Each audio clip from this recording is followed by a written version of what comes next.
اس کا جو اثر ہے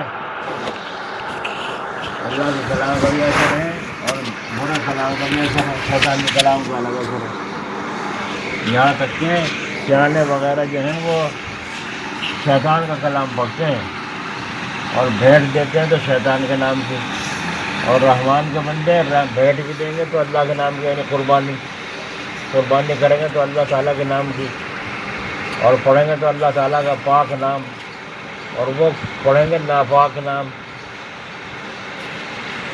کام کریں گے گندے سڑے بھسے ہی سنگ بھڑ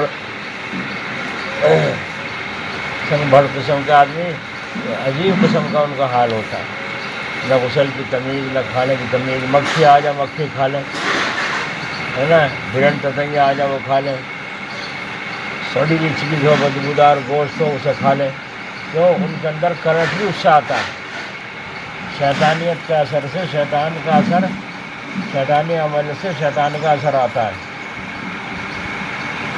اور مومن کے لیے، مسلمان کے لیے جتنا پاک ہوگا اتنا زیادہ اثر ہوگا۔ ایک دعا مانگ رہا ہے بے وضو، ایک دعا مانگ رہا ہے باوضو، ایک مسلمان سو رہا ہے باوضو ہو کر، ایک سو رہا ہے بے وضو، ایک مسلمان سو رہا ہے غسل کر کے اور ایک آدمی سو رہا ہے بغیر غسل کے، غسل سے دونوں میں فرق ہوا نہ ہوا، پاک قسم کے۔ وہ سیانے اپنی ان ہواؤں کو، شیطانی ہواؤں کو بھیٹ دیتے ہیں، کہیں خون کی بھیٹ دیتے ہیں اور کہیں جانور کی، سور کی بھیٹ دیتے ہیں، مجھے لے اسے لے اب میرا کام کر، کیا کام کر؟ فلاں کو مار دے۔ اس نے بھیٹ دے کے وہاں سے چلتا کر دیا۔ آپ نے آیت الکرسی پڑھی، باوضو ہو کر پڑھی، پاک نیت سے پڑھی، حفاظت کی نیت سے پڑھی، اللہ تعالیٰ سے دعا کر کے پھیر لیا اپنے ساتھ چاروں طرف، اب وہ شیطانی جال آ کے چاروں طرف پھر رہا ہے، لیکن اندر آنے کا راستہ نہیں مل رہا ہے۔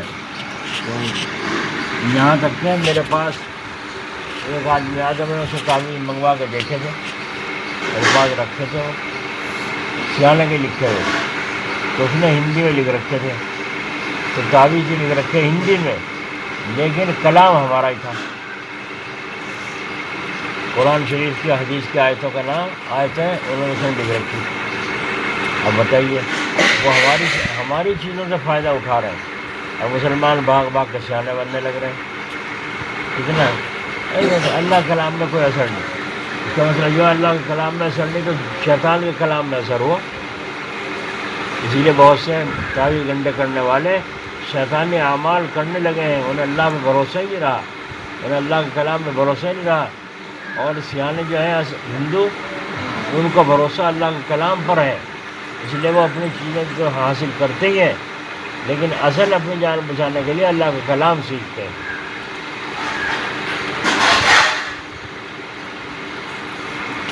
اور پھر یہ اثر بسم اللہ الرحمن الرحیم کے شروع میں پڑھی گئی ہے، یہ انسان کی نیت سے آتا ہے، جیسی نیت کے ساتھ پڑھو گے ایسے ہی اثر آئے گا۔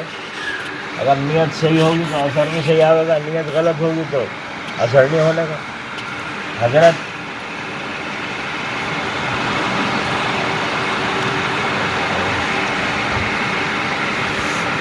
شیخ نجم الدین کبریٰ رحمۃ اللہ علیہ، اللہ تعالیٰ ان کی قبر پر رحمت فرمائے، ان کے زمانے میں بادشاہ کو، وہاں کے جو سرکاری عالم تھے، انہوں نے یہ بات پڑھا دی، ابھی چھو چھا میں کیا رکھا ہے، اس سے کیا ہو، چھو چھا سے کچھ نہیں ہوتا۔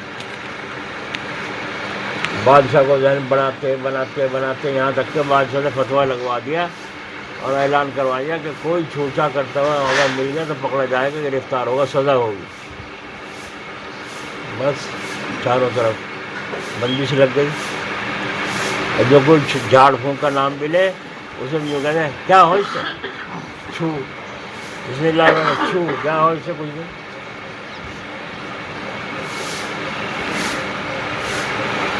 مجھے بزرگ تھے شیخ نجم الدین کبریٰ رحمۃ اللہ علیہ، انہوں نے دعا مانگی اللہ تعالیٰ سے، اللہ اس مسئلے کا حل فرما دیجیے، تو بولنا ہی موت کر دیا، ہم بتلا بھی نہیں سکتے، سمجھا بھی نہیں سکتے، کیا کریں، انتظام فرما، دعا کی اللہ تعالیٰ سے، اللہ تعالیٰ نے قبول فرما لی، اور اس کے آثار کس طرح ظاہر ہو، بادشاہ کے سر میں درد ہوا، جو سرکاری حکیم تھے سبھی لا علاج ہو گئے، کسی سے علاج نہ ہوا۔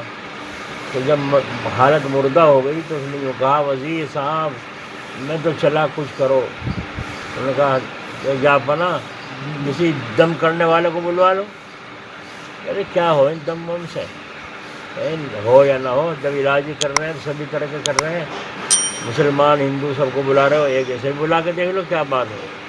اچھا اگر تمہاری رائے ہے تو دیکھ لو، مرتا کیا نہیں کرتا۔ اللہ جب ہی یاد آتا ہے جب آدمی کا دل ڈھیلا ہو جائے، نفس دب جائے۔ وزیر صاحب کو کہا لیا بس یہ شیخ نجم الدین کولا رحمۃ اللہ علیہ کے پاس گھوڑا دوڑا کے پہنچے اور کہا حضرت چلو دعا قبول ہونے کا وقت آ گیا۔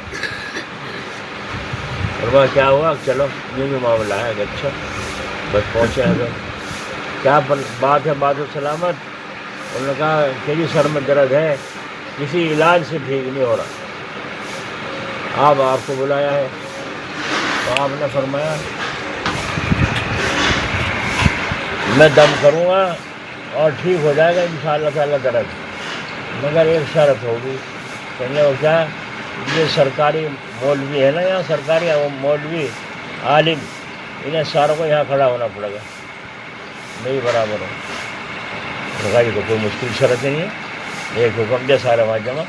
سرکاری عالم جو تھے سرکاری سانٹ کو بس اس اللہ والے نے پڑھا، اور پڑھنے کے بعد ایک چھوٹ کے بادشاہ کے سر پہ اور ان عالموں کو گالی دے دی، سب جو ہے ساروں کی ایسی دے دی، گالی دے دی ساروں، اور چونکے جو ہیں ایسا گیا۔ دوبارہ سے پھر پڑھا، پڑھ کے اپنا پھر پڑھ کے دم کیا، پھر ایک سڑی سی گالی دے دی۔ جب سڑی سی گالی دے دی تو تیسری مرتبہ پھر پڑھا، اور پھر پڑھ کے جو دم کر کے پھر انہوں نے جو برا بھلا وہ بھی سڑی ہوئی گالی دی تھی، انہوں نے مولویوں نے آستین سے تھے کیا معاملہ ہے، کیا بات ہے؟ حکیم ان بزرگوں نے کچھ نہیں توجہ کی، پھر پڑھتے رہے، پڑھ کے پھر دم کیا، پھر ان کی تعریف کر دی، پھر دوبارہ سے پڑھ کے دم کیا، پھر تعریف کر دی، تیسری مرتبہ پڑھ کے دم کیا تو بہت اونچی تعریف کر دی، بس چہرے کھل گئے، ان کے مسکراہٹ آ گئی۔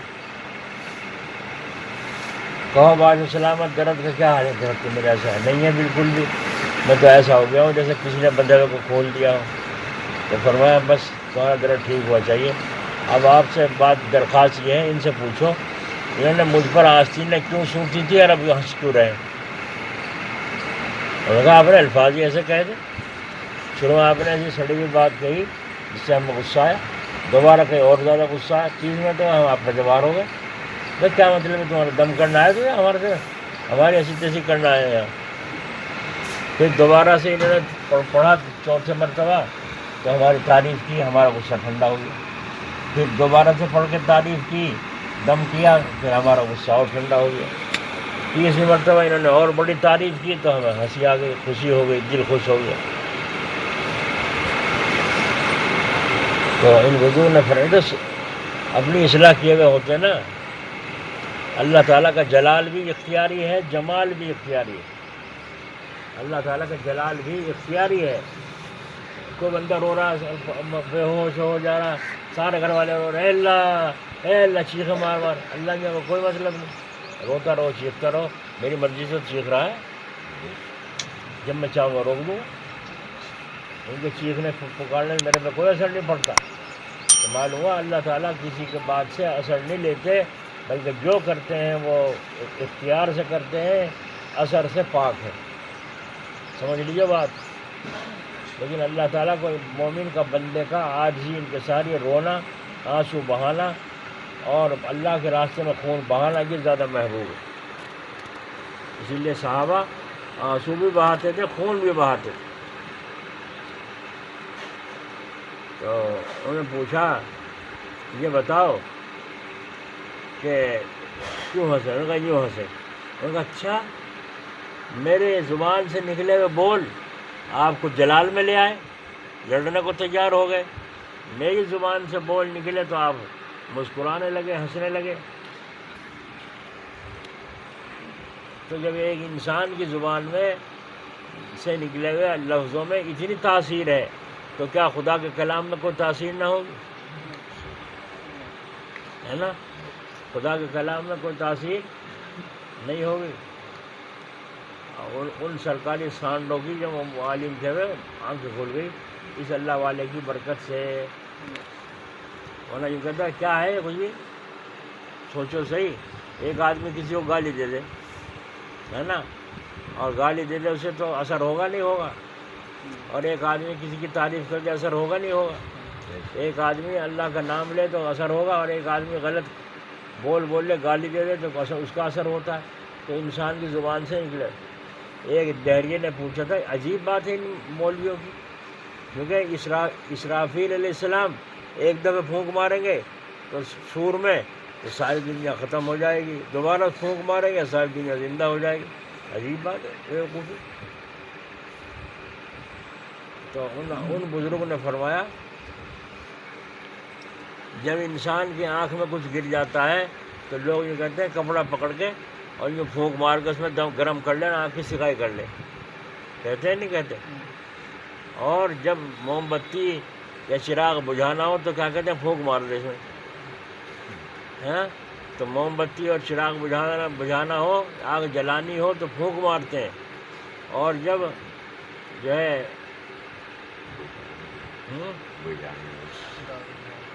جب آنکھ سینکنی ہو تو پھونک مارتے نہیں کپڑے میں, کچھ اور کریں. تو ایک انسان کے منہ میں دو تاثیر ہو گئی نہیں پھونک میں. وہی پھونک آگ بجھا رہی ہے, وہی پھونک آگ اسے کپڑے کو گرم کر رہی ہے. تو ایک انسان کی پھونک میں جب دو تاثیر ہیں تو بولو حضرت اسرافیل علیہ السلام کی پھونک میں دو سر تاثیر ہو سکتی نہیں ہو سکتی. ایک دفعہ پھونک مارے گا ساری دنیا مر جائے گی, دوبارہ پھونک مارے گا ساری دنیا زندہ ہو جائے گی. اللہ تعالیٰ ہمیں سمجھ نصیب فرمائے. اس لیے دھیان سے پڑھا کرو. جب بار بار کہتے ہیں بھائی جس کا علم نشر یاد ہو, یہ تو لاہور تو ویسے بھی یاد ہوتی ہے, ایک دو لفظ ہیں, لیکن بہت سے لوگ ہٹتے نہیں, آگے بیٹھے رہے اور یہ کہاں یاد ہے, جھوٹ بول دے. پیچھے ہٹنے کی اتنا وہ ہے گھمنڈ, تکبر, کہ پیچھے ہٹنے کو حماقت سمجھتے ہیں اور وہ عمل خراب کرتے ہیں. جب عدد پورا نہ ہوگا, نمبر پورے نہ ہوں گے تو وہاں نمبر پہنچے گا. بولو. اسی لیے اب متعین آدمی ہوتے نہیں, کبھی کوئی آ جا کبھی کوئی آ جا. لوگوں کے اندر قرار نہیں ہے آج تک, ذمہ داری نہیں سمجھتے ہیں پڑھنے کی. اگر ذمہ داری سمجھیں تو پھر گنے چنے آدمی رہے پڑھنے میں, اور باقی اپنا بیٹھے رہے, یا جو پڑھنا جانتے ہو وہ شریک ہو جائے. تو کیا کریں, ہم بھی بھروسہ کریں اللہ پہ. اللہ ادب سے کچھ نہیں ہوتا, تیرے نام لے رہے ہیں, ہم بھی کچھ سوچ کے بیٹھ جائیں اپنا. چلو بھائی, اللہ تعالیٰ توفیق عطا فرمائے اور دعا پر ہمیں یقین عطا فرمائے.